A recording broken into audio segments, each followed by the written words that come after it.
came back to the States and was looking for a school. And I found a school, unfortunately, later I found was not a legitimate school.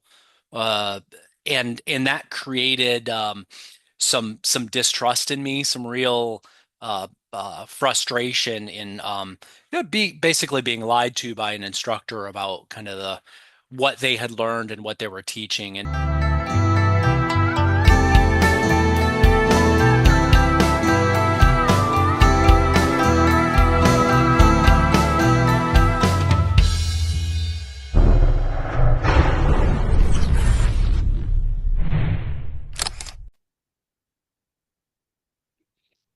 Welcome, Sensei Ross, or should I say Sifu Ross, because I'm confused with all your titles and experiences.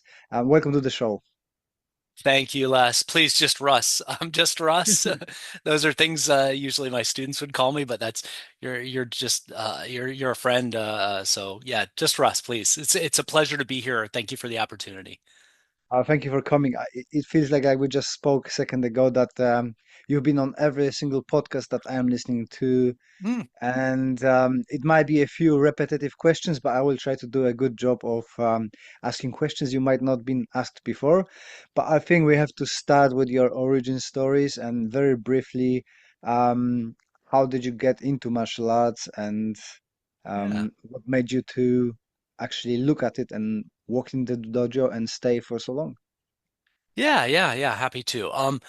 For me, I was kind of a small, bookish child with some asthma and allergy problems, and I was never like the big strong guy that was picked first for sports. I definitely had some serious bullying issues when I was young, so I had some challenges there. So when I had the opportunity with a family friend to start learning some martial art that I don't even know the name of when I was so young at that point. Um, I jumped at the opportunity and then from there sought every opportunity I could after that. So, being a young teenager, about junior high school, I had an opportunity to go spend a few months in the Philippines. My grandfather was working over there. I went over there to spend time with him and work at the animation studio he was working at in the Philippines, and I had an opportunity to start training Goju-Ryu there with a Goju Kai instructor by the name of Iyan Mackenzie.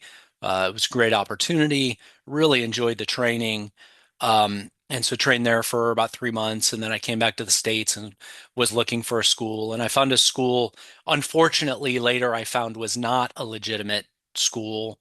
Uh, and that created some distrust in me, some real frustration in basically being lied to by an instructor about kind of the what they had learned and what they were teaching. And I didn't know enough in the beginning. It took me a while to figure it out as I started doing research and reading on my own.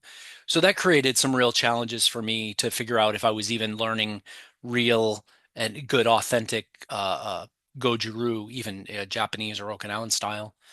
So that led me to find another school that was authentic Goju-Ryu. Um, and that was good. I enjoyed that. I did start.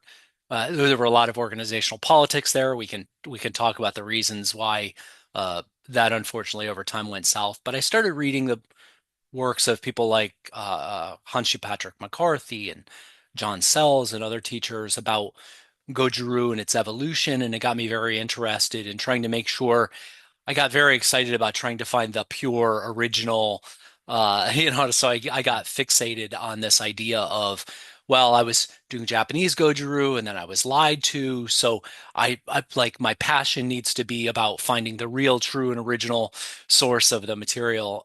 So I became fixated on that for a while.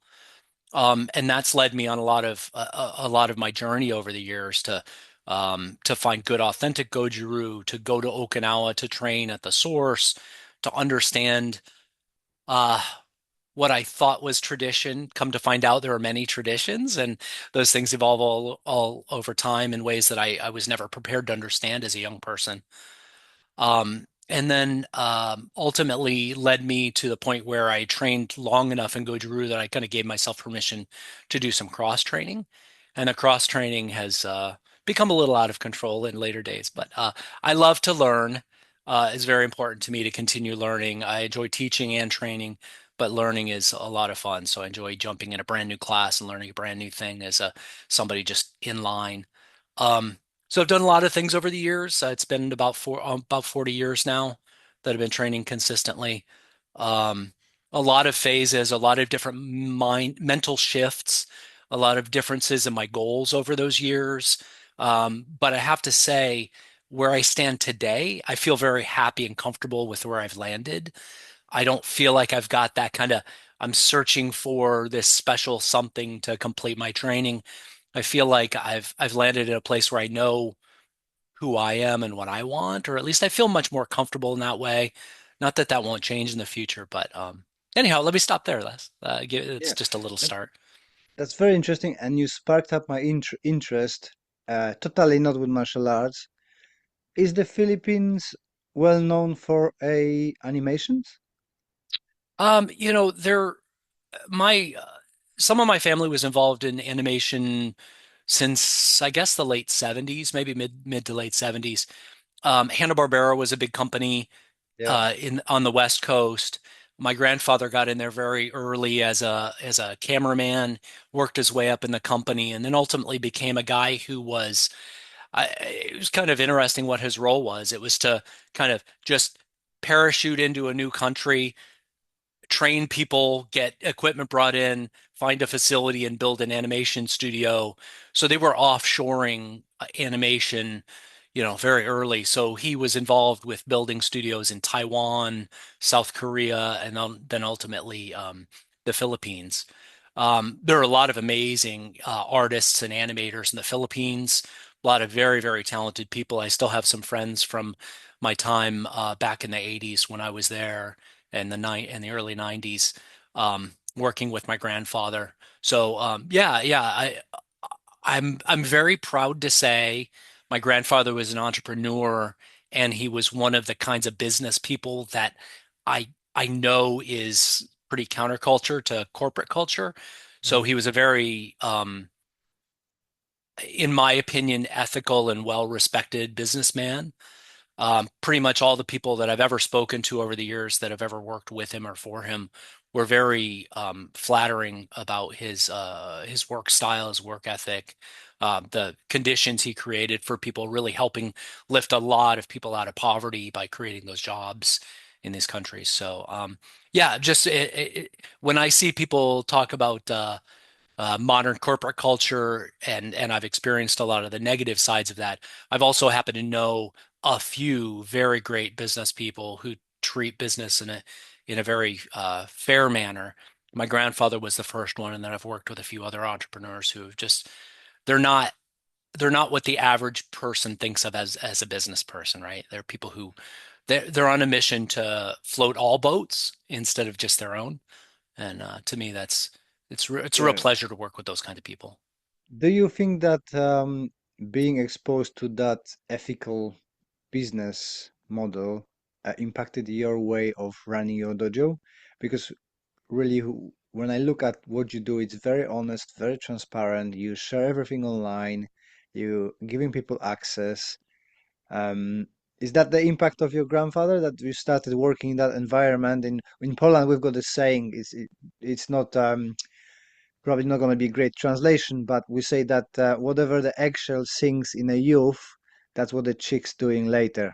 That's really Nice. bad translation, but No, no, you know what I mean, you right? get the sense of it. Yeah. Yeah, Yeah, I have to agree. Even though there's with my dojo, with my school, to call it a business is kind of overstating it. I mean, I don't have any employees. It's and me yeah, doing yeah, almost everything.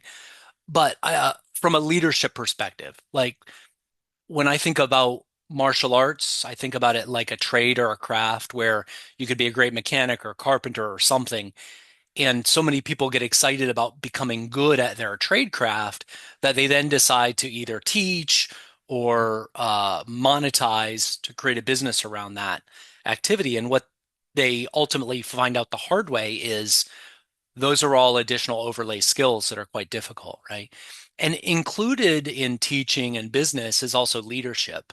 And it took me a while to understand the difference between management and leadership.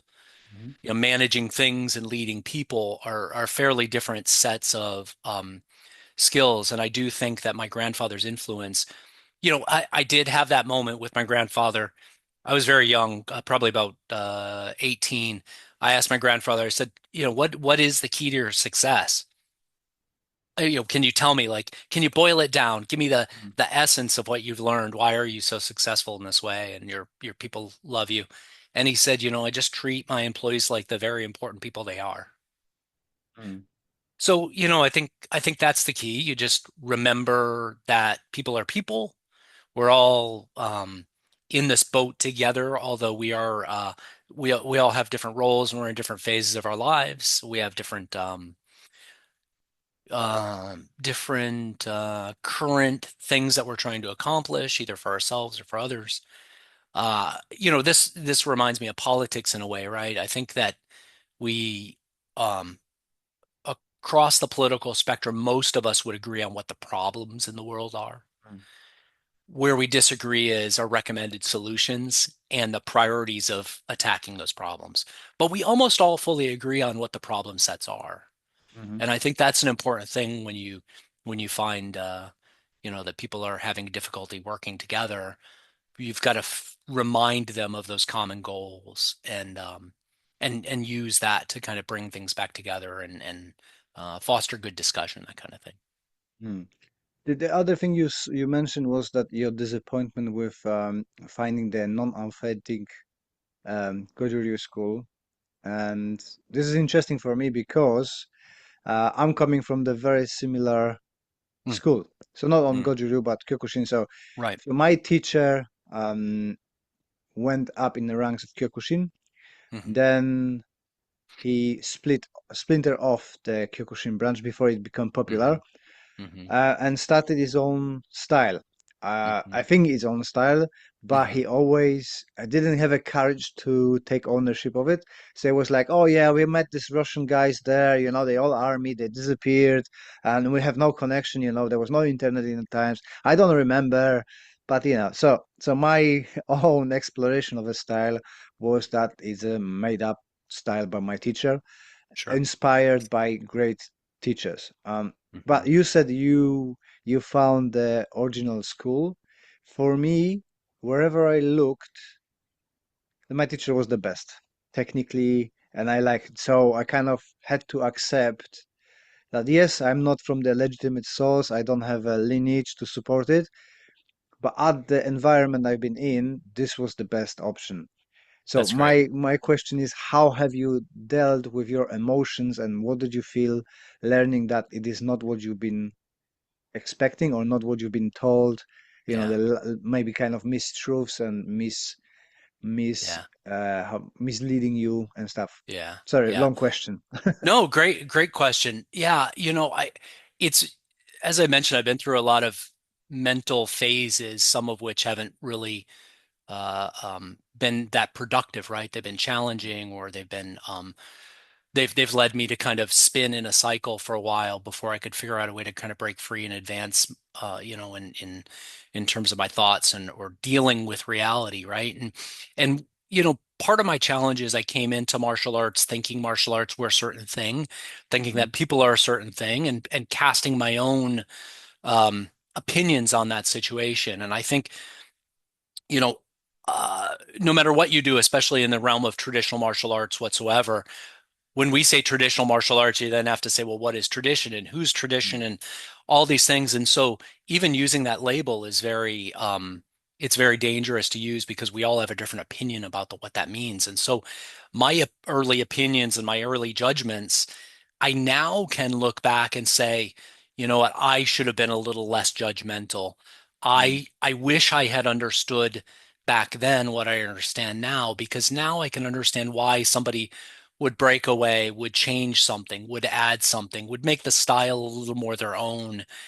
And that's not um, necessarily a violation of tradition. It seems like the tradition of change is maybe the strongest and most Yeah. cohesive tradition we have.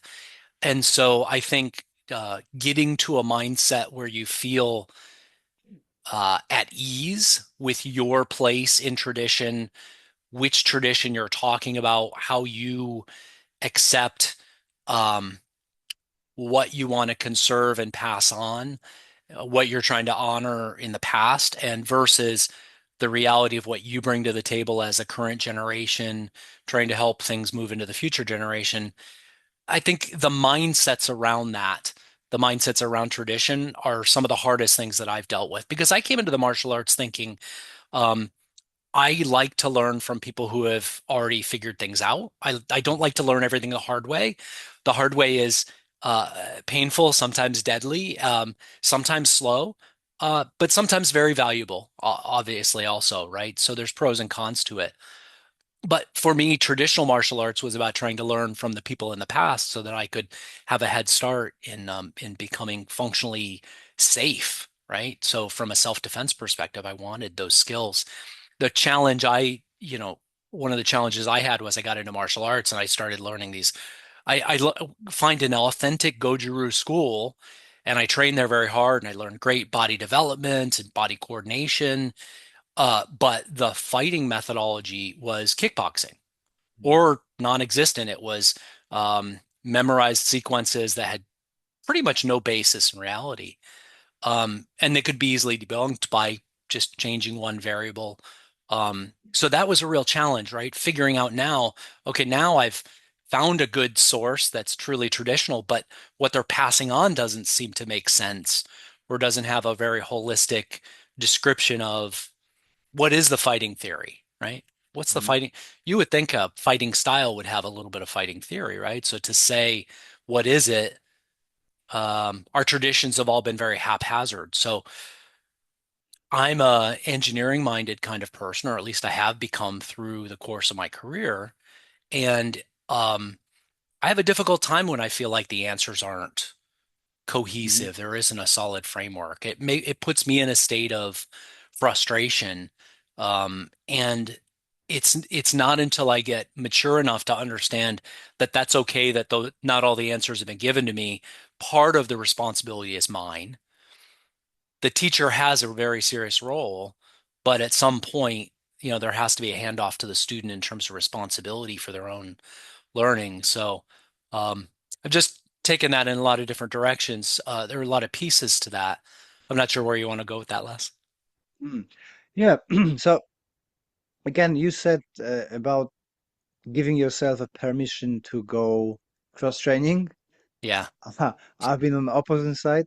I give myself a permission to be a karate person. So my excellent. teacher from the day one encouraged us to do other stuff. So I've done judo, jujitsu, That's wrestling. awesome. And to be honest, I think if I went first into wrestling, I would stay with wrestling. I would never Mm, explore karate. But that was a few hmm years later in karate. But always been trying to, maybe because it was my lack of belonging to a big karate organization, because we always been independent. Like I said, my, hmm my teacher Yeah, created his dojo and his style.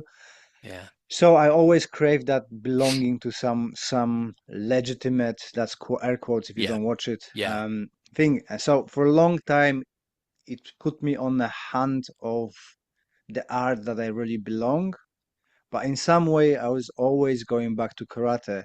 So it took me nearly 30 years to understand and allow that my heart is in karate and allow myself to be a karate Mm, the way I want it to be, yeah. instead of trying to look for confirmation and approval of other systems. I don't know if that Mm, makes sense. But how hmm how was your thinking of, okay, now I am the Goju guy, the Kung Fu guy, and now I can go and explore those other systems. Can you take us through that journey? I think that ties Yeah, up with your with the previous question a little bit as well. yeah. And this was quite a while ago. So I think at the time, my thought was that everything I'd heard, considering we're talking about a 40-year span here, the martial arts community, the traditional martial arts community has evolved a lot in the last 10 to 20 years, right? There's been a Mhm, lot of evolution, especially due to the likes of people like Hanji McCarthy, um, uh, to bring functional practices and some of mhm, these challenges to light. Um, Back then, it was very at least in the circles I was running in, people just didn't cross train. Your teacher was not going to be accepting of it. Mm, If you went to another teacher and they knew you were training something else, they would be less likely to accept your coming in to train the art. So it used to be very, very unacceptable, at least in the circles I ran, to do it. However, the caveat was always, well, if you've been doing something long enough, right? So I get about 15 or 20 years in, and I start comparing. There's a useful analogy that my sensei Kimo Wall helped me understand, and that he put the martial arts into a college setting. He tried to systematize his teaching in a way that kind of bridged to the Western mentality around education. And so I started using that analogy, and I'm thinking, you go to primary school, you go to high school, at least here in the US, the way that it works, you've got about 12 years of public education, and then you're going to go get 2, 4, 6, or 8 more years of college education. If we make the analogy that the black belt is maybe your primary school years before college, after that, now you've got maybe 8 years after black belt. Well, at that point, I was well into, if you did an analogy, then I have basically a master's degree mhm, in Goju-Ryu for what it's worth. These are just analogies, right, in terms of time in practice. And I was a diligent training person, right? I trained very, very hard to the limits of my ability. But for me, that was the permission point. It was like, well, if you were talking about any other school of thought, any other skill or knowledge domain, essentially would have a master's degree by the time I'm training 15 or 20 years. I should be allowed to go read another book. mhm, And so that became the thing. And of course, over time, it's become very, very popular and much more accepting to cross train. And I certainly I can't suggest to any of my students they don't. Most of my students train multiple things that I train as well. Um, but yeah, the cross training, funny thing about cross training is I think it's almost impossible to know whether or not it's speeding you up or slowing you down because, you're going to find those, I'll use a business cliche, synergies between some styles, which will accelerate your learning in some ways. You'll also find differences in movement or differences in stance or differences in uh, uh, uh, power or things of that nature that bleed from one art to the other and they actually slow you down. So there's no guarantee that cross training is going to either speed you up or slow you down. I think that has a lot to do with you and the arts that you're cross training. mm. For sure, for sure. Some things you can pick up and hinder your development in karate if you want to go that path. The Hmm. other one things accelerate. For me, especially more I look on the katas, it's more grappling based. So Hmm. wrestling was the Hmm. always that really building up component. Right. Um, and I think Goju is very into that close quarter Yeah. combat, which my question is how was for you, what was the differences between going from the Japanese Goju-Ryu Hmm. to the Okinawan Goju-Ryu and then Hmm. to a Kung Fu? Because Yeah. you kind of going upstream more and more to the Right. very, very source of Yeah. karate. What was Yeah. the jumps and what was the difficulties? Not necessarily a physical one, like a technique ones, but in a way they Mm. approach the methodology and Hmm. thinking behind it. So, what was your Sure. mental Sure. challenges changing those styles? Yeah. Yeah. Yeah. I think to paint a very broad brush, I'm sure other people's experiences will be different, but this was the way that I interpreted those things. For Japanese Goju-Ryu and the USA Goju-Ryu via Peter Urban that had a big effect on Goju-Ryu in the US, there was free sparring from the beginning. Mhm. So we always fought very hard. We would put minimal gear on, or if any gear at all, maybe teeth and a very thin hand pad, and Mm. we would fight all the way to the ground. There was a lot of very, very hard contact, but it had essentially nothing to do with the kihon or the kata. So the techniques were completely divorced from the training. Conversely, going to a very pure Okinawan Goju-Ryu, the free sparring was much less, if at all. The kata, the body development, the body coordination practice was much more precise. I learned great power development methodologies in Mhm. Okinawan Goju-Ryu that helped me a ton when I moved forward into Chinese Fajin methodology. But the challenge then with the Okinawan martial arts was the basis for kumite was either unrealistic or unprogressive, such that you would kind of still be stuck in kind of a memorization mode Mhm. rather than a skill development mode, and that became my frustration with the styles of training and teaching typically in Okinawa martial arts. And again, I'm painting a broad brush here. There are great exceptions everywhere. So it's certainly I love Okinawan Goju-Ryu. I think it's a wonderful style.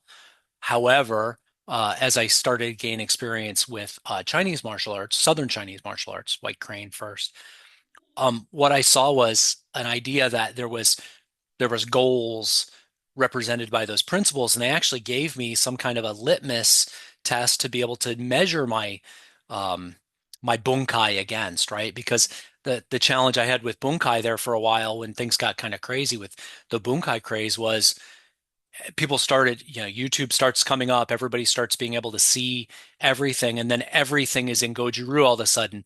And it just didn't feel like some of that stuff made sense from the Goju perspective. Not that anybody had a written definition of what Goju-Ryu's principles and methods were, but it just seemed weird. It's like grab this from Krav Maga, grab this from Sistema, grab this from Muay Thai, and all of a sudden people's elbows are everywhere out of Sanchin position. It just seemed to violate what I thought Goju-Ryu was. So that was a challenge, all right? All of this is cognitive dissonance for me to not feel still. I always had this sense like, so for me, just something isn't right. I just don't feel like I have the complete understanding, the complete picture.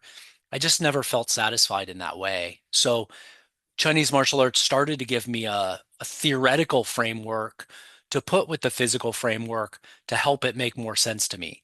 So my goal is to flank. What sub skills do I need to be able to flank properly? Mhm. I need arm drags. I need transfers. I need good footwork. So then you start defining those discrete skills. Well, for each of those skills, do we have good drilling methodology?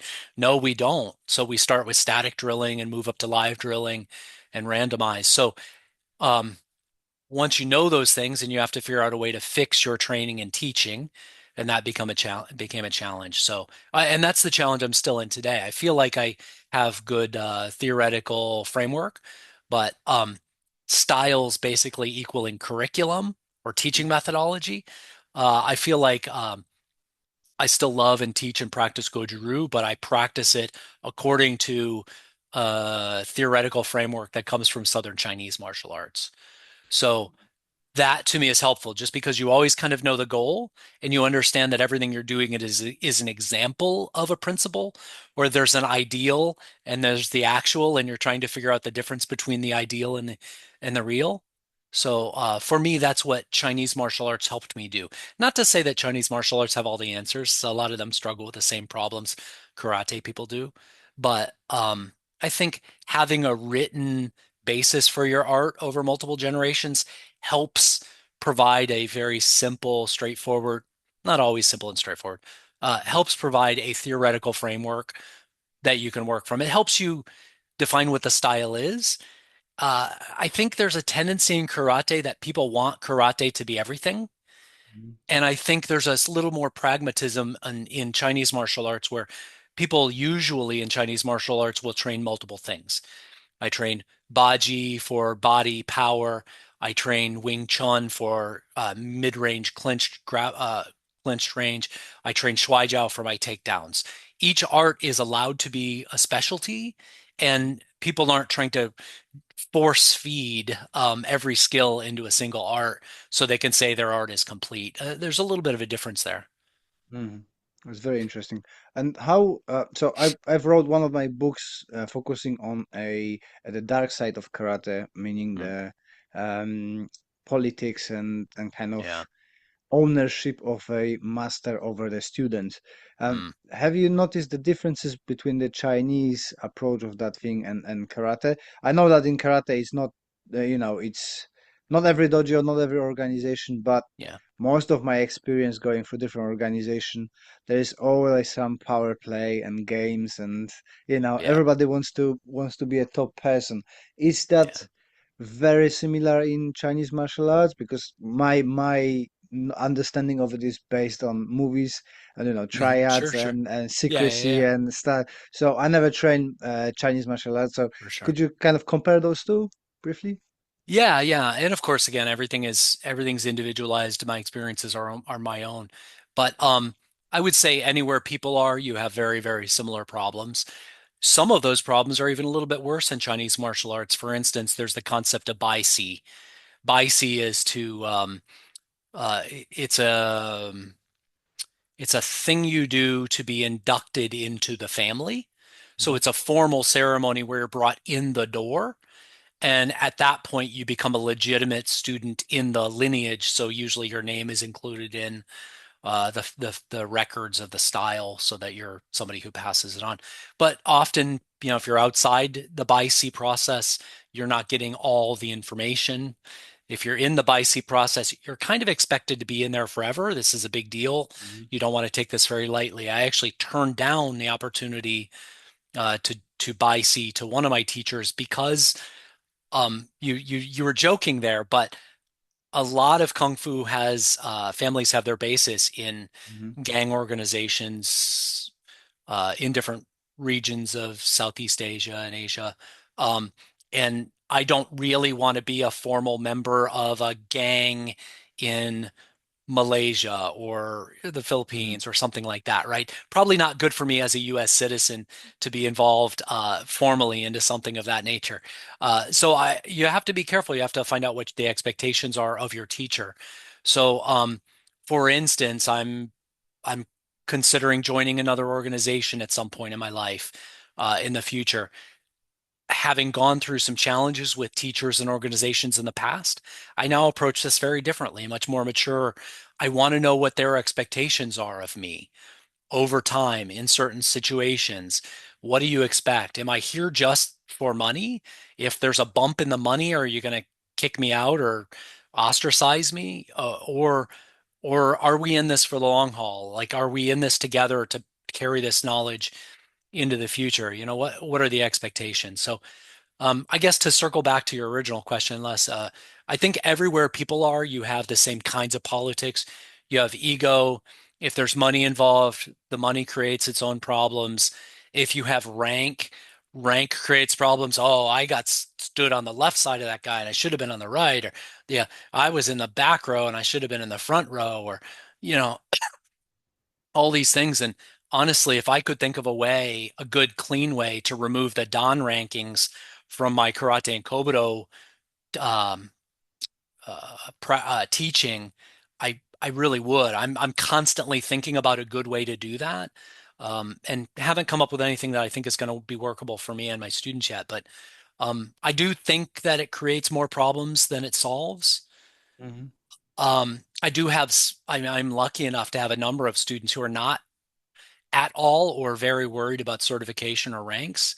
And they just really love the training. And for me, that brings me a lot of joy because it's not about these artificial milestones. It's about the every chance we get together, let's enjoy the training. Let's see where you're at. Let's move you forward and get that kind of feedback. So yeah, I think we as people bring problems. I know as I've evolved, as I've gotten older and hopefully more mature, I look back at some of my old mindsets, my old approaches, the way I dealt with problems, the way I dealt with relationships, and I take a lot less, um, I cast a lot less judgment on other people and put a lot more on myself Hmm. because I think I could have handled things differently or better. So I'm trying to evolve in that way. I'm trying to figure out those aspects of leadership that I need to develop in myself to try to create a harmonious space for people so that they can enjoy the training, they can be their best, they can push themselves. But to me, that's important, right? Because I do think martial arts can do a lot of great things for people, but I also realize I can't use myself as the model for what I believe is the right thing or the right approach or the right set of goals. I'm uniquely me. Other people have different goals, different needs, different approaches, preferences, and I need to create a space open enough for that variety while at the same time balancing that with I can't be all things to all people. I can't teach all things. I can't provide everything that everybody would want at my school. So I need to be very open to saying, oh, you want that, but I'm not that guy. I know the guy you should go train with. Let me make an introduction. Um, so yeah, I'm trying to look at all these problems I've encountered over the years, Les, and try to figure out a way to not fall into the same pitfalls either I have or that I've seen other people fall into. It's a day by day challenge. I would say I feel a little better at it at my Mm. age, but it's a constant challenge. We're all human. We all some day we're not consistent. Some days we're less patient with others. We're less patient with ourselves. Um, and for me personally, I try to. I'm not a good stoic, but I do like to try to embrace some stoic philosophy to help Mm. myself stay even keeled and focused on good positive outcomes. So this is kind of a maintaining your positive mental health well-being, right? Right. Which brings me to a question that I ask everybody. What was the impact of the martial arts on your mental health? And kind of conjoined questions, what changes you've seen in your students over the years of practicing martial arts? Yeah. Yeah. I mean, for me, um, the original main goal I had was to learn how to defend myself and who knows where I would be today if I got out in the street and had a scrap with somebody. I have a lot more skill, but of course I'm getting older and my attributes are degrading. I've got some health issues that cause me challenges. But I would tell you I have much greater confidence than I had when I was very young. And I know for a fact that confidence has kept me out of a number of fights and dangerous situations. So I feel like there's a confidence that it has helped me gain that I think is incredibly valuable. And I have seen that same thing happen in other people. The confidence from having some ability, um, but also the confidence to know that, in other parts of your life, for instance, a lot of people go to the military and they go through boot camp and they do something very, very difficult, something Mhm. they never thought they could survive. And they come out the other side and they have a confidence they carry into all these other aspects of their life. And for many people who are not in the military, but have gone through old school martial arts training like we did, 30, 40 years ago, the austerity of the training, the difficulty of the training creates this sense of accomplishment that, if you can be, well, the concept today is called anti-fragile, right? Like there Mhm. are people, there's a challenge to not let ourselves become overly fragile. We want to figure out a way to let adversity help build us up. And I do think martial arts can be good for that if you incubate it in a good environment, right? So we talk about failing safely and and the other way we joke about that is, you don't want to you don't want your first punch in the face to be on the street. You want it to be from your buddy in the dojo, Mm. right? So, um, I think that's a really valuable thing for me, but it's also been valuable for my students to be able to say, look, I've got some difficult things. Obviously, I don't push people the way that I was originally trained. We trained Mhm. very, very hard. I don't think most people nowadays are looking for the severity of training that I went through in the early days, but I do try to create an environment where two things can happen simultaneously, and it's a difficult balance. It is create a space safe enough to fail in and learn from those failures, um, but simultaneously find and impress upon people that there are plenty of opportunities to push yourself out of your comfort zone, right? So since most growth comes from places of discomfort, I want to remind people that even though it's a safe place, you need to try to push your limits if you want to grow. It's up to you how hard that is. You can tell me, I can hold you somewhat accountable to that and remind you to push yourself, but that's a real delicate balancing act. And I would say I've seen people grow. It makes me tremendously happy when I have students that tell me that the training has been helpful in one way or another, either physically or mentally. But the confidence that comes from training, the confidence of knowing you have some skill, the confidence to simply, or the knowledge, I would just say, to that self-defense largely comes from paying attention to avoiding bad situations, to keeping your temper. Um, these kinds of things, it goes a long way. A lot, it's far better to have those things than to have a skill that you have to use because you lack all the ability to avoid a fight, and you're relying on that skill. Eventually, you're going to get hurt no matter what. So Very I'll true. stop there, Les. Let me know. Yeah, very true. So I like describing when I'm talking to people that one of the cool things about karate, and I think that one of the biggest advantages of karate is that built-in control failure system. When you can look back and assess through the belts, and that look, I came as a white belt, I couldn't Yeah, do a one push-up. yeah, As example, yeah, right? Not very yeah. martial, but one push-up. Look, now I'm a green belt, I can do 50 push-ups. Nice. So That's excellent. That's yeah, excellent. you've got that, and tying up with your exploration of no ranks system. I tried that for 5 years. We Yeah. had no ranks, and the morale went down. Yeah, yeah, yeah, European people like that thing that looking like, look how much I achieved. I've got this yeah, belt, and look, I was bad yeah, at that belt. So we yeah, return to it. And I know, I'm yeah. not sure if you aware of Ken Knight. Yes, yes, yes. Yeah, Yeah, I've so listened to a few of this. Ken tried that as well Mm, in his system, but I think he went from white to black.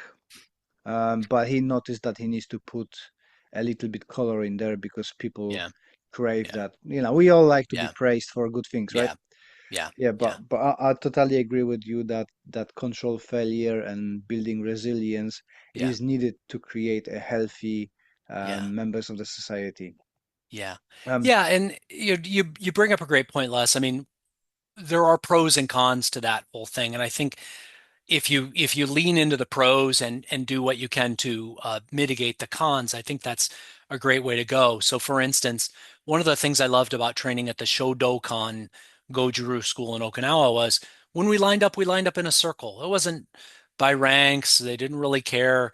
You just lined up in a circle. We all trained together. I've taken that. That's been our mode of practice for many, many years.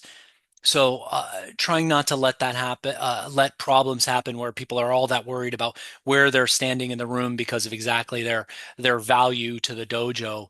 It's one of those things we just try to avoid. We rare in our training, we live in a tropical climate in Florida. Our training attire is a school shirt and gi bottoms. Nobody wears belts except for a formal occasion. Mm. We treat the full dogi as a as kind of formal attire. It's for testing, it's for when we have guest instructors, those kinds of things. So taking that formality out of it helps reduce that sense of I'm better or worse than you. I have black belts who train with white belts, and sometimes the white belts surprise the black belts, and that's a wonderful thing. mm, It helps keep the black belts humble. It helps everybody remember we're all here to work together and train together. And I think it can be challenging if you build a very strict hierarchy of senpai kohai behaviors into the culture of the dojo. I think that's where things start to go awry, or I've seen them go awry. And so I just try to do my best, and maybe we just stay the course again based on other people's experience. I'll chat with you later about more of your feedback on that. I appreciate your experience in trying that out. Um, but yeah, I think I feel happiest when I have students who enjoy the training and are not motivated. They're motivated by the day-to-day activities as opposed to the specific belt goal. But I also mm, understand everybody's different. Some people need the belt goal, they like the belt goal, it means things to them. It's easy for me to look back and say, oh, it's rank isn't that big of a deal because I've already mhm, accumulated rank myself. So it's easy to say, oh, no, oh, I don't need those training wheels. Well, but they need the training wheels, mm. right? So you have to be able to keep them. Yeah, so for us in our dojo, we kept. I tried again without the ceremonial stuff, but I noticed that people like that a little bit of a militaristic approach. So we do the opening and closing Sure. ceremony, but the belt is an outcome of your training. It's not something we Yeah. strive. I do belt assessments once a year. Hmm. And Oh, if you nice. put up effort and you improve, you get the belt. If not, not. We got only Next. four colors, so there's no pressure. But for myself with my downgradings, I always been forced to do them. I Yeah. never Yep. go out and beg for it. Hmm. And I think Hmm. that it's rubs from your teacher, right? The instructor, main instructor in a dojo sets up the atmosphere. They willingly or unwillingly copying you. So if they see Absolutely. that the belt is, sometimes I might be somebody comes without a belt, I give them my black belt and I train without a belt, right? It There doesn't you go. really matter. It's just the Right. piece of the cloth. Any kind Yeah. of I don't know. It gives your it's not so much of a presentation to other people, but it's more of a confirmation of your achievements. Did that make Yeah. sense? Absolutely. Um, Absolutely. Yeah. because I'm not very clear with the description of my. I've got a Oh, chaos in the head always. So I thought you were very clear. Um, you are right. Like you are teaching people around you, even when you don't believe you're teaching. All your Mm, actions are visible to those around you. So I think we always have to be careful, especially if we're in a leadership role, that our actions match our intentions and our goals, so that we're teaching the right things. So if you're concerned about topic X, like rank, then your students are going to be. If you're more mm, concerned about this kind of training or socialization, your students are either going to gravitate in that direction, or the students you attract will be of a like nature, right? So since like mm, attracts like, and there's a gravity to an environment that attracts people that are similar. Um, to me, that's somewhat of a proof point that I look around the people and I'm very proud of the kinds of people that I have chance to be on the floor with. Um, we just we get a jerk in once in a while, and we find a way to uh, remind them that this is not the location for them, yeah. right? Either directly or indirectly. Um, I forget. There was another thing you mentioned, but I'm sure I'll figure it out again. That's all right. It happens all the time to me. You're gonna Yeah, remember it tomorrow, 1 o'clock in the morning. You're I gonna will. wake up. I Yes, that's the will. that's the thing I was gonna ask. Yeah, You exactly. said about the changing goals of your martial art career, if we can call it like this. Sure. I went through that as well. So went from the sporting aspect, from self-defense aspect to the sporting aspect, back to self-defense, and Hmm. now I end up on a conclusion that overall health and mental health is the thing that I really, really want Hmm. to explore, and that's what makes me happy. And I don't need Yeah. to actually prove to anybody my value anymore because I Right. done that. I've proven Yeah. to myself my worth. Yeah. It took me a long with my anxiety. It was a bumpy journey. Yeah. But how was that for you? What stages you went and what made pivots in your growth? Yeah. Yeah. Definitely a lot, right? So I mentioned early on, my goal was purely self-defense, and then my goal became this strange journey to find the Holy Grail, right? What's the original correct and true right answer, right? Mm, To be right and true and to be doing the correct thing. That took so many forms over the years. um so, looking for hakutsuru katas and mhm, looking for the right and correct bunkai and understanding all these things, but you know uh, ultimately where I've landed that makes me very happy is understanding that I train martial arts for several reasons. I train it now for physical health, for mental health. For physical health comes in a few parts, right? One is mm, the pure self-defense skills aspect. The other is just training your body to be able to continue to function, right? So, uh, a buddy of mine likes to talk about the Okinawan perspective on this, and I can understand why this is important, right? So, um, in modern times, we're not going to pick up a comma or a sigh and mm, defend our family. Most likely, it's pretty. Although things are kind of strange right now, um, uh, but everybody's fighting diabetes and heart disease and mhm, and mobility issues. And so we need to fight those things. We have a lot of people in our communities who are overweight or out of shape or very fragile physically. So, I mean, we all need some form of exercise, but there's also the socialization aspect. There are a lot of adults who just do not have adult friends and adult hobbies. Mm, I'm just really surprised, at least in the US and my communities, how few people, if you don't, I mean, some people have church groups that create socialization. I find that a lot of people, if they don't have that, it's fairly rare that adults have friends that they get together with on a regular basis, do anything physical at all. If they get together, it's to drink beer and mhm, watch sports or something of that nature. Um, the quality of the discussion isn't that high because it's superficial. It's not good discussion about philosophy and ideals and ethics and talking about ideas, which I think is actually you know, something really fun to do, which is the kind of people I enjoy chatting with. Um, so for me, there's the physical aspects, there's the social aspects, um, and then there's the learning aspects. I get to continue to learn about language and history and culture and geography, which is enriching for me. I need to continue to always have mental stimulation. Um, and so some of that I can do when I'm alone, some of that I can do together with people when we're out for lunch. Sometimes it's when we're on the dojo floor and we're training. Sometimes we're on the dojo floor and we're exploring ideas. And sometimes we're studying and sometimes we're training. And when we're training, we're very focused on the doing. And when we're studying, we're collectively problem solving and analyzing and trying to work through progressions. So um, where I am today is enjoying that with people and trying to continue to find other people who want to do that with us. And then as a teacher, my goal is to continue to solidify good curriculum so that I can teach uh, in my remaining teaching years and do a good job.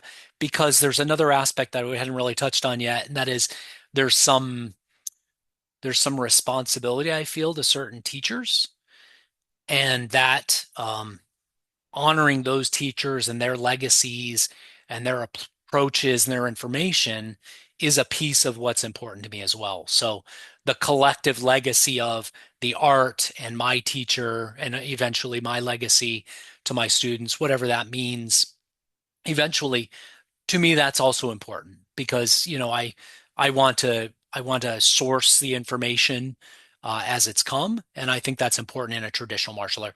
I care about functionality, but I'm also a traditionalist, so I balance in my mind the conservatism that comes from being in a traditional martial arts and the progressive nature of wanting to improve things and be a part of improving process or approach or people. Um, that's really important to me. So I've only recently started teaching Tai Chi, although Tai Chi is probably the thing I know the least. Um, but to me, I know there are some people in my life and in my local community who would greatly benefit from Tai Chi. And so I've started teaching some private lessons and some group lessons. And it really touches my heart that I can have a way to help people learn their bodies in a healthier way, to develop better posture, to develop better movement patterns.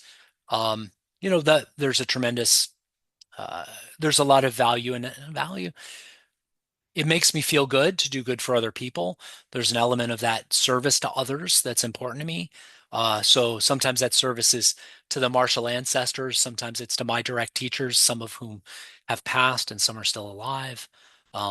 But being a part of something bigger than myself is also important. I'm really glad to hear that you started to work with people with Tai Chi.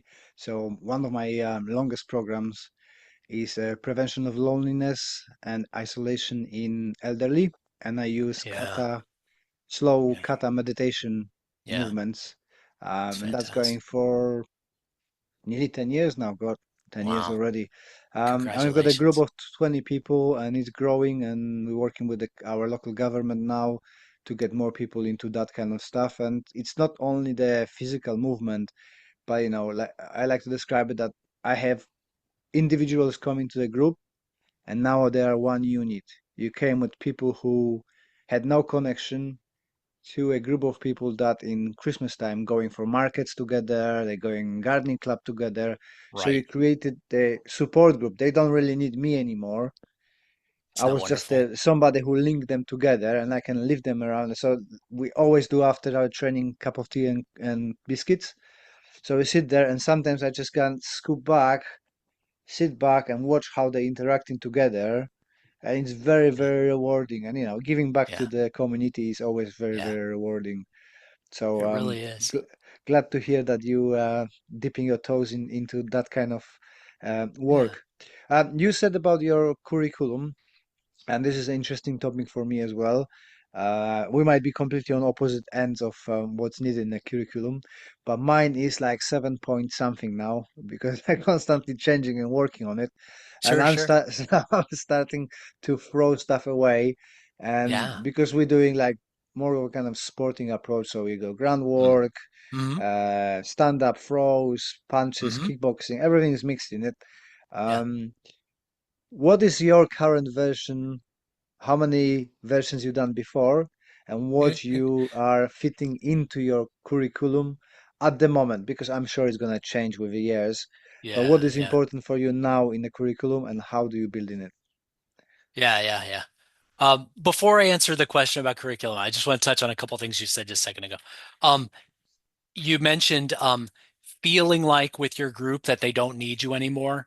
Hmm. I'm really glad you mentioned that because that's actually been a strange goal of mine as a teacher is to build self-sufficient students Hmm. and giving them the rather than giving them the answers, giving them the formulas so that they can see that everything I've given them is just an example of what's in the formula and that they can take that formula and solve their own problems, makes me redundant so Hmm. that at some point they don't need me anymore. And that's actually a goal. I want to be I want to be wanted but not needed. Hmm. Yeah. Right? Actually, speaking of Ken Knight again, because he had the Yeah. accident in his finger, Oh, right. um, that was what happened to him. He realized that actually he trained his group so well they don't need him. But Right. then he was like, "Hey, I'm not needed anymore. I feel sad Right. because Right. Right. you want to be wanted, but there is Sure. kind of I never been in that situation, but him being forced to be in that situation, Yeah. it's kind of mixed emotions because you done a great job, you're proud of it, but then you think Yeah. like, shit, if they just wanna kick me out, I'm out, and there's no problem. They don't need me anymore. Yeah. Yeah. That's a challenge as a teacher. Well, it's a challenge for anybody creating any kind of an intellectual property. But let's say as an instructor, once you put something out, it's out there. Mm, It's basically impossible to put a stamp on something and say this can't go anywhere. Restricting information is really quite impossible. And you really shouldn't want to have that goal. Now, the goal of I say should. I used a trigger word for some people. Um, in my opinion, you have to understand as an instructor that once you teach something, it's out there. You can't control it. It can morph, it can be misunderstood, it can be taken and rebranded, and all those things are possible. But I think you have to be willing to let go to be able to be a teacher. So you have to know that that's an eventuality. Some students will leave you prematurely. You can't control that, and mm. you have to leave that where it is. I mean, it explains a lot of problems in the martial arts when students leave prematurely, but at the same time, we're all individuals and we all get to have that freedom, right? Yeah, for sure. You mentioned the socialization aspect. I just want to touch on this real quick before I get back to curriculum. Um, I heard somewhere along the line this pillar of like five things that are important, and it's become Mm, kind of an important framework for me in my life. And it is that for health, you need regular exercise, healthy food, sufficient sleep, access to sunlight, hmm. and good socialization. And Mm. so those five things being important, I try to remind myself on a regular basis to do all those things. And I'm an introvert. I know sometimes it doesn't appear that way. All my communication and leadership skills are skills. They take Hmm. work, they take a lot of energy out of me. I look forward all year to the workshops that I do, but when they're done, I am done. Like I am, I mean, it drains all the energy out of me to be turned on during that time. So, but I also crave socialization in certain respects, right? But I don't do small talk. I like to talk Ah, about I cool can't do that ideas, right? either. Yeah. Yeah, I can't do that either. I'm not into sports. I can't talk about sports teams, but I can talk about philosophy and religion and politics and all kinds of and sociology and all the interesting topics to me. But yeah, so those five pillars to me are very, very important. I try to work regularly on those to become a healthier person. And I just try to remind my students that they need those things when they're out of balance. And we talk about it. It's like, well, yeah, you haven't been sleeping well. You need to figure out a way. Oh, Hmm. your sleep and exercise are tied together. If you exercise more, your sleep is a higher quality. That's an important, relationship. If you're not getting enough sunlight, the quality of food that you're eating is not going to matter as much because you can't metabolize the vitamin D that you need to metabolize your magnesium, right? So Hmm. there are all these interrelationships between these things. If you don't socialize enough, you've got higher cortisol levels. You're not going to be as healthy. So there, it's all not only a process but an ecosystem inside of our mind, uh, and our mind and body are one, right? So we need to Yeah. take care of it all. I live in UK and I've got little children, so I'm deprived of most of those. I'm sorry to hear that. Well, hopefully you can overdose on one and try to balance it out. But Yeah, no, um, I can't complain. yeah, good, good. Regarding curriculum, um, since I teach several arts and I study several more, curriculum's kind of a shifting concept depending on which art we're talking about. But what I have done is I've boiled down the general concepts to four main components that I treat every art that I consider in every art in the same way. So the first one is the theoretical stuff. It's the history, morality, the teaching theory, the training theory, all the stuff that we would talk about on a podcast, um, or over lunch after training, which is one of the best places to do that, right? Um, the next is body development, and that's all the stuff that just both general and sport specific, getting your body to be both healthy and become like an athlete's or a fighter's body. And every art treats that stuff differently, and some of them ignore it. Some of them have a great rubric for it. Like one of the strengths of Goju-Ryu is the founder spent time with a doctor and put together Hojo Endo and Jumbi Endo Mhm. and really tried to focus on that aspect of the curriculum. And other styles have just pulled in like military style physical education. Others have pulled in modern biomechanical training, which is great. So there's all the body development stuff. So every art has that slightly differently. Karate and Kobudo have that differently than some of the styles of Kung Fu. Like in Kung Fu, we'll do a lot more iron palm training, Mhm. but the grip strength training is very similar in Goju-Ryu as it is in all the Southern Chinese arts. So you can see a very direct correlation there. Um, and then there's body coordination. That's what most of us think about. It's kata, it's combinations, it's individual movements, it's footwork practice. It's just about all the stuff that's solo, um, and any of the memorized stuff that's partner based. And those three pillars all just exist to get you to the place where you can start building skills. In my mind, the idea of a martial art being the goal is to develop skills. All these other things we've talked about today are some of the wonderful side benefits, but the core concept of the martial art is the development of a physical skill. So that's the rough heading that I use to define the curriculum for everything I teach. So I try to make sure that we have good theory, everybody understands why we're doing everything we're doing, which is something I did not have growing up. So what I expected in a martial art was to have answers to questions, and instead I was told, you know, we I was told in many ways that those answers didn't exist. If they did, we were creating them, or shut the hell up and get back to training, or things of that nature. Um, I try not to be that teacher, and if somebody asks me a question that I don't have an answer for, I try to be honest and just say I don't know, or I'll look that up, or I'll point you to somebody who can answer that question. So that's a thing I try to do better than my teachers.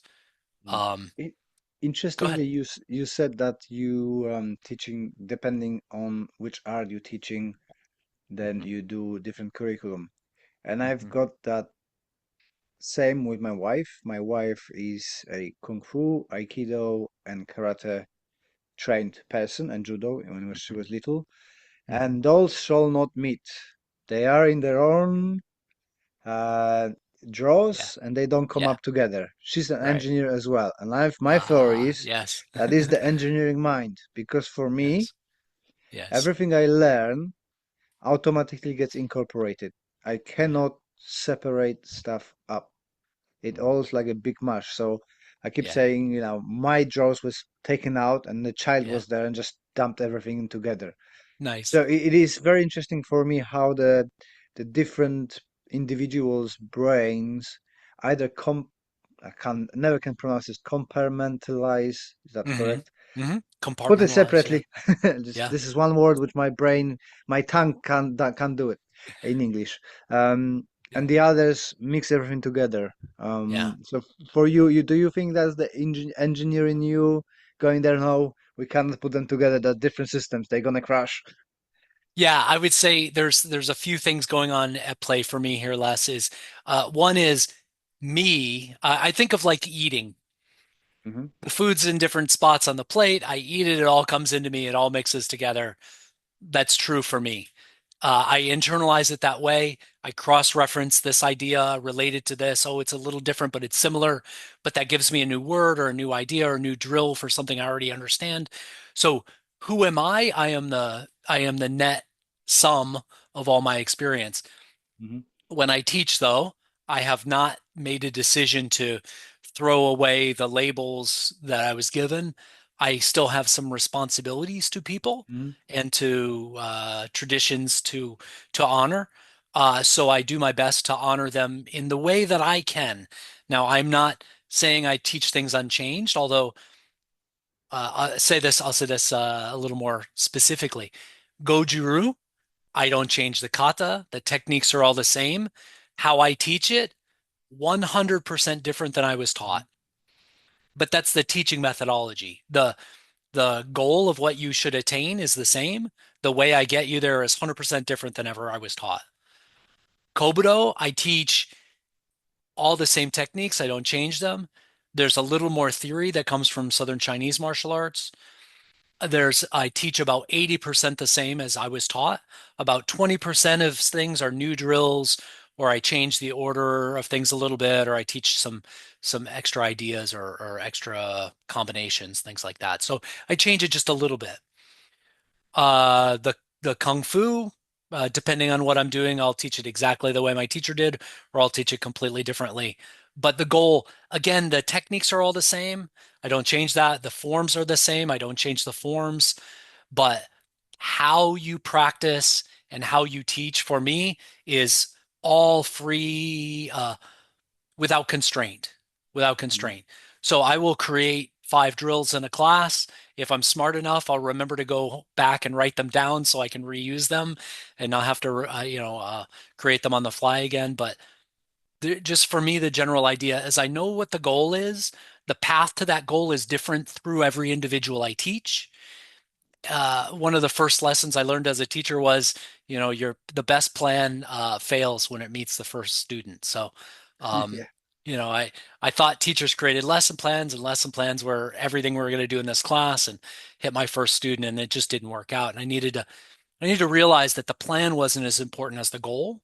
And Mm. so, learning to let go of that piece of maybe what came from my engineering background as the process is most important, really the outcome is the most important. Mm. So let go of the process, be okay with changing that or knowing that my idea as a teacher that this was going to be the right process really didn't turn out to be accurate, and that every individual you work with, like I heard you talking with Tuwari, um, teaching 100 students, how can you do that effectively? I find that very challenging to imagine. Mm. I work best in a group of even numbered people up to about 12, Yeah. right? Um, and there I can have a chance to bounce in and out, being a partner with everybody so they can feel it. I can feel it. And one of my teachers said, The way you learn Kung Fu is the teacher puts the skill in your hands, Hmm. puts it through tactile use. You don't explain it, you don't just show it. You do those things, plus you get in and you feel, you receive and you send. Hmm. And that's how you do the test, right? Yeah, feeling is believing, as my German Yeah, friend yeah, says. yeah. Um, Yeah. if you had only a few words to describe your core motto or core principles, what that would be? Should I give you an example, or is it clear what I say? Please, I'd love an example because I'm So this is asked by one of my favorite people on the planet, Hanshi Mark House, who is a children development teacher and also a Kyokushin guy. Wrote really good books, and he said that, you know, if you take everything away, what's left, so you show your child a plaque, and they know what your school or home is about. So mm, for me, it's strong and caring, because if you're mm, strong, you can care of others or you mm, and yourself. mm, And the same is for mm, my karate. mm. We have a saying that the strong and caring people are the pillars of society, and Nice, karate helps to cultivate them. nice. But if you boil it down to a couple of words, strong and caring, that's our motto. That's what we've got by the doors at home. So every time kids going past, they see it, they reinforces that's what I want them to be. Yeah. What would be your school and your private one? Wow. I mean, I honestly, Les, I'm gonna have to think on this for a while because just the way that my brain works. But there's one thing that keeps coming back to me that you just triggered me to think of, and that is I saw this saying that says, if you want to go fast, go alone. If you want to Mhm, go far, go together. I mhm, think that's really important because like I have dojo mentors and advisors, and I think, for the challenges and the successes of my personal mental health over the years and working through challenging mindsets into healthier ones, I think the the benefit I've had has been in having mentors in my life mhm, who I can have good, deep conversations with. And you could call them my counselors, you could call them my therapists. Um, but I think having good, caring people in your life who you can throw ideas down and get get either enhancements or refinements or tempering or smashing and replacing your ideas with better ones. For me, that's all come through the mentors, the people I've been able to surround myself with. So yeah, I think we all need a team around us. It takes a village, I think mhm, is another way of saying the same thing. I think that's true for me personally, and I think that's true for the dojo. I think, even though I bring some things to my students, my other mentors and senior advisors in the dojo do as well. And then I also appreciate that sometimes my students come back and they offer me valuable thoughts and advice and help in ways that are great for me. So I just think the community of the martial arts is super valuable. Um, Partly why I love the training and we don't really like to suffer fools at the dojo. mhm, If your Gakia Sensei was really big on the concept of harmony, and I think mhm, that makes sense, right? Harmony is what we're looking for. We're looking for a place where if we're not enjoying what we're doing, we should go do something else.